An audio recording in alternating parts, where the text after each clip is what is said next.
Shalom, meus amigos, uma boa noite a todos vocês. Desde a santa cidade de Jerusalém, eu me encontro aqui no centro da cidade. Um pouco mais de 4 horas nos separam do término do Shabat aqui na terra de Israel. Eu me encontro muito próximo aqui, na entrada do centro comercial mais moderno de Jerusalém, que é Mamila. Mas definitivamente não foi Mamila que me trouxe até aqui. Mas a oportunidade de poder compartilhar com vocês um pouco mais da imensa sabedoria do povo judeu. Essa rua é uma rua que reúne uma quantidade muito grande de galerias de arte, né? Aqui no centro de Jerusalém. Não por outra razão, essa pracinha é adornada com essas peças que foram tão bem dispostas aqui. Permitam sentar ali no banco da praça para poder compartilhar com vocês as palavras dessa noite. Eu não me chamo Carlos Alberto Nóbrega, mas já devo ter me sentado no banco da praça quase tantas vezes quanto ele. Meus amigos, eu quero começar a minha mensagem dessa noite citando a Torá. Claro, a Torá é sempre a fonte primária de toda a nossa sabedoria. E lá está escrito no seu primeiro livro, talvez uma das passagens mais conhecidas de toda a Torá. Uma passagem que é tão conhecida que eu arriscaria dizer que boa parte dos seres humanos a conhecem, pelo menos de ouvido.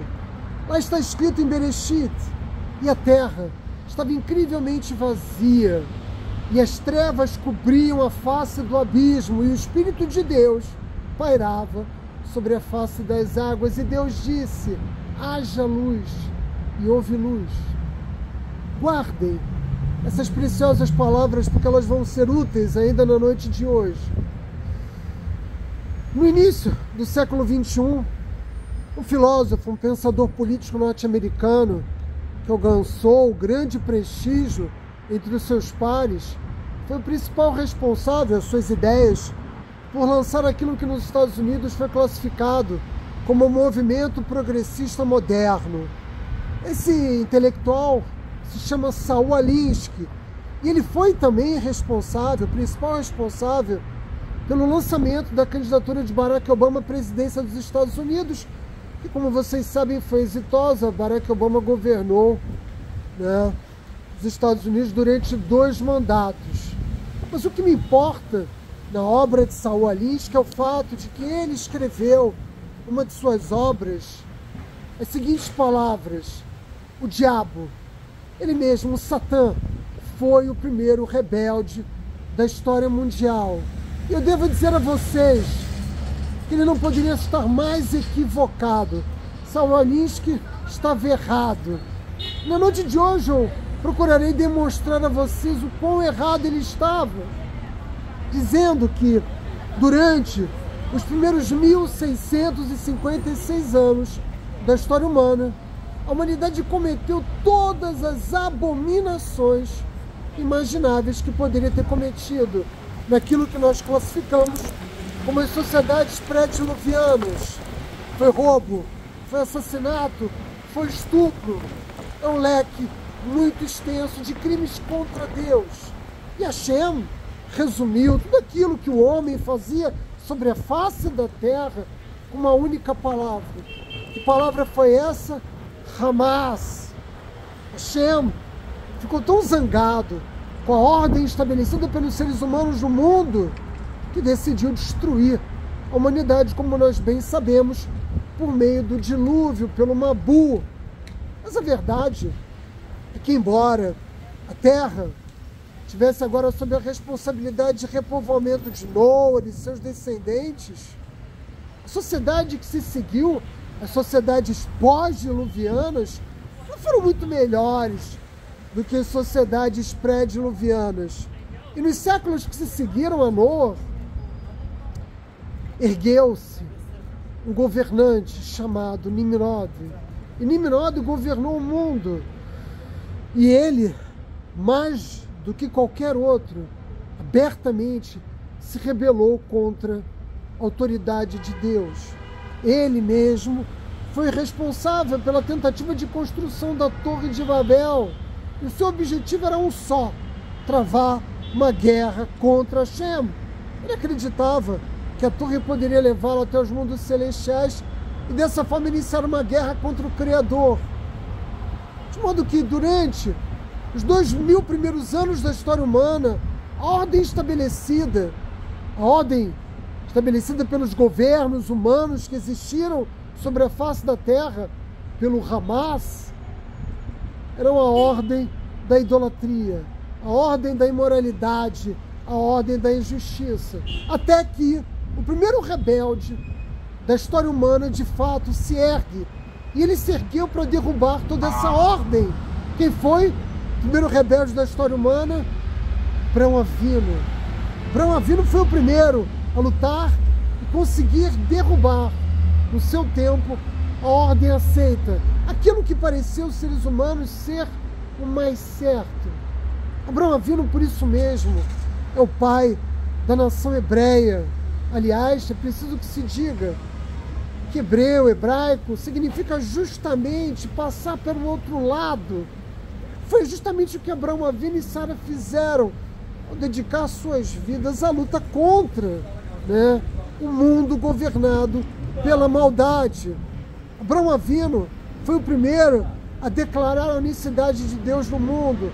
Abraão Avino foi o primeiro a lutar contra o mundo, governado pelos ensinamentos de Nimrod, pelos ensinamentos daqueles que rejeitavam peremptoriamente as leis divinas. Portanto, Abraão Avino foi o primeiro a dizer abertamente que os homens devem estabelecer como forma de governo as leis divinas, jamais as leis dos homens. Por quê? Porque as leis dos homens são o resultado do nosso capricho, do capricho humano que se modifica de tempos em tempos. E é por isso que as leis humanas passam por mudanças periódicas, em razão das conveniências, das novas crenças filosóficas, ideológicas, religiosas, políticas dos povos. Mas as leis divinas não, elas nunca se modificam, porque elas são eternas, elas são absolutas. E Abraão Avino teve a coragem de dizer, no seu tempo, que os homens deveriam se guiar por essas leis.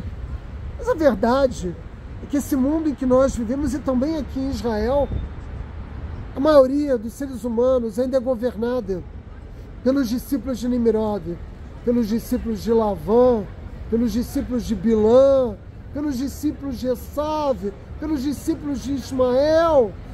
O mundo é governado ainda pelas ideias do Hamas. E o Hamas, propriamente dito, a organização neonazista da Jihad Islâmica, segue como uma cartilha inalterada as mesmas crenças que levaram o Criador a chamar esses atos bárbaros de Hamas.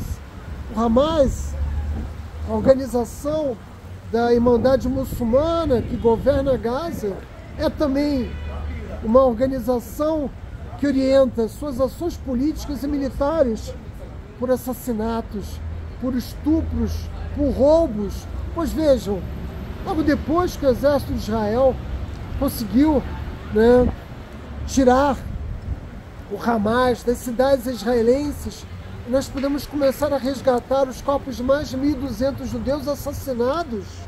O que nós encontramos foram muitos corpos desmembrados.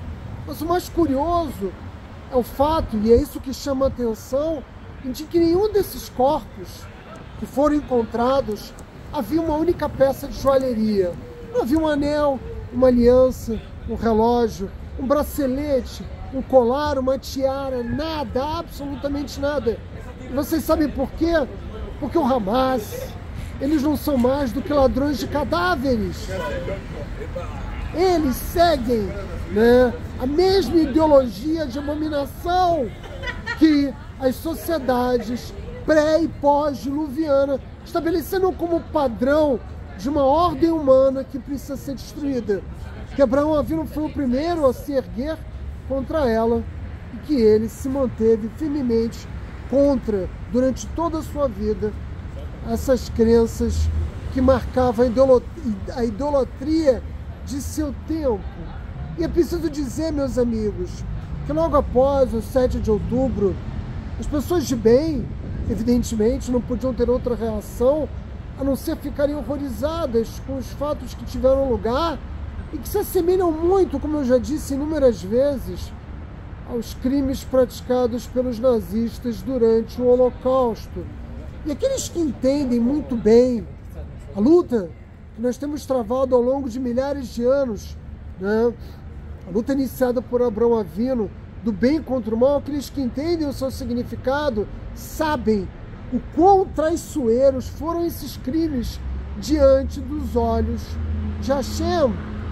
No entanto, um pequeno segmento dessa maioria, que é a maioria que governa o mundo, que é a maioria dos seres humanos, né, que se orienta por esses valores, são os valores do Hamas, esse pequeno segmento alçou ao pedestal, colocando o Hamas na condição de herói. Por quê? Porque aqui em Israel, o povo palestino e o Hamas são uma minoria. E como eles são uma minoria, eles precisam ser defendidos. A sua condição de minoria os torna, né, defensáveis, objeto, né, de defesa intransigente daqueles que não reconhecem que de fato o povo judeu é uma minoria e que o Hamas jamais poderia ser, né, assim como o povo palestino, uma minoria, simplesmente porque tanto os palestinos como a sua liderança, o Hamas, jamais foi caracterizada, né, como uma sociedade rebelde. Não existe rebeldia alguma nas ideias professadas por esse grupo e por essa população que aplaude efusivamente assassinatos, estupros, roubos e muitos outros crimes. O Hamas jamais poderá ser minoria, porque eles são, na verdade, os soldados avançados da infantaria dessa ordem mundial sobre a qual Abraão Avino se ergueu e para o qual o povo judeu há quase 4.000 anos vem lutando tenazmente. Rebeldia, meus amigos, está conosco. Eu sei que pode parecer estranho essas palavras, porque a maioria das pessoas reconhece o povo judeu e a sociedade judaica como uma sociedade conservadora ou liberal, como seja, mas definitivamente nós, judeus ortodoxos, nós somos classificados pela maioria das pessoas propriamente como rebeldes, mas é isso que nós somos. Nós somos rebeldes desse mundo governado pelo Hamas. E eu devo dizer que dinheiro e poder não vai livrar ninguém das consequências boas e das consequências más dos seus atos. Do fato de serem atos governados pelas leis dos homens. De tal modo que nós que somos os rebeldes, efetivamente, os rebeldes da Torá, e o temos sido ao longo de mais de 3.500 anos, somos, como parte do povo judeu, a maior prova da existência de Deus no mundo, a maior prova da existência do governo de Deus no mundo. Israel é a prova viva da existência de um Criador e de que Ele governa o nosso mundo. Porque se não fosse assim, nós já teríamos desaparecido na poeira da história humana. Mas o Hamas e as suas líderes de torcida têm procurado nos fazer acreditar, pelo menos aos incautos, aos desavisados, aos alienados, aos ignorantes, que bem e mal são apenas palavras, e que não têm de fato grande significado, e que, portanto, não importa muito aos seres humanos. O que importa de fato para essa gente é ser reconhecido como oprimidos. Isso eles fazem muito bem, fizeram muito bem desde a fundação da OLP nos anos 60, a se colocarem numa posição de oprimidos, mas eles não são.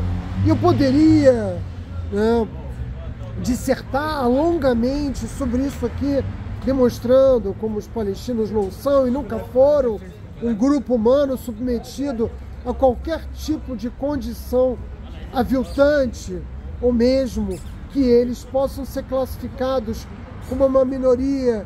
Eles são uma maioria. E sabe pelo que eles lutam, meus amigos? Eles lutam pelo pó de onde nós viemos e para o qual nós, inexoravelmente, vamos retornar. Percebam, né, a profundidade dessa ideia. Os palestinos lutam pelo pó de onde viemos e para o qual voltaremos. E nós, judeus? E nós, judeus, pelo que lutamos? Nós, judeus, meus amigos, temos lutado ao longo desse período, nós que somos rebeldes da Torá, pelo Espírito que está dentro, né, do homem. Essa sim é a parte, né, mais preciosa, a parte que serve ao Criador, e não os desejos, a matéria, que podem ser muito bem classificadas como o pó da terra. Nós lutamos pela centelha eterna, que é atraída pelo que, Átila? O que as nossas almas são atraídas como se fôssemos mariposas, né, voando em volta da luz. Nós somos atraídos pela clareza da luz e não pelo engano das trevas. Mesmo as almas dos membros do Hamas, né, são atraídas pela luz. Mas, como eles vivem o mundo orientado pelas leis dos homens e não pelas leis divinas, como eles vivem o mundo professado pelos valores da imoralidade, da injustiça, e isso desde os dias de nosso pai Abraão Avino, eles não conseguem perceber, eles não conseguem entender o papel que cumprem no mundo.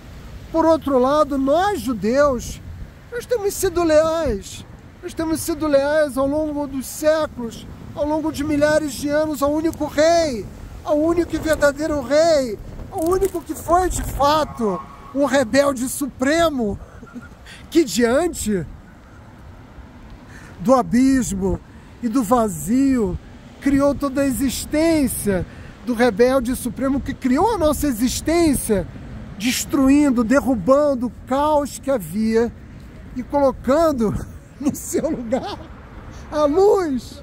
Por isso, a Torá nos diz que o Criador disse: haja luz e houve luz. Nós temos lutado e vamos continuar lutando, meus amigos, por essa luz. Shavuot Tov.